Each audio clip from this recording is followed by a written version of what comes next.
Well, those final days were up there at the Aberdeen Reservoir, and finally we got there one night and we were hand-to-hand fighting with them. My ears heard some noise down there. I told the guys there's something down there. So a couple of us went, and we said we had hand grenades, and we pulled the pin, and there's 2 or 3 of us, and I said, we'll count.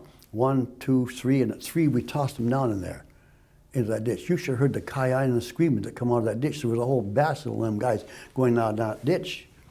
So I guess we made a little bit of short work of them. It was hot and heavy, and the machine gun fire, the rifle fire, was both hot and heavy on both sides from the Japanese and ours, and we were in close quarters with them. As a matter of fact, we had one fella, Bert Delbridge. He's alive, and he's in Winnipeg today.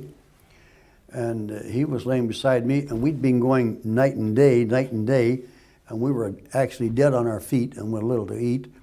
And he's so all in, he was shooting his rifle, and he'd fall asleep, and I'd shake him, wake him up, and he'd shoot another bunch of rounds out of his rifle and fall asleep again. They wouldn't stop coming, and we backed on. One of us, quite a few of our guys were killed there. And we went down, and we were in the building at Aberdeen, and that was the last day of the war.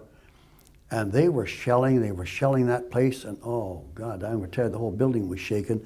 And it wasn't too long, right long after that, that we got the word that the hostilities were finished.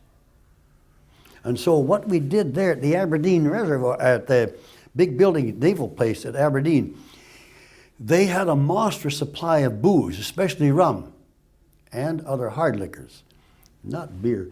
And there was a whole gang of us. We thought, if these Japanese get into this booze, they'll get drunk and they'll kill us all.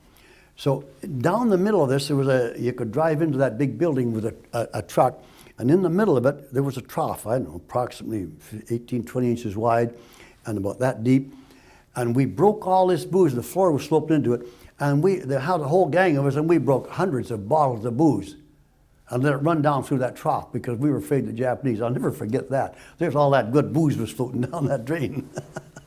But that was about the end of the hostilities right there.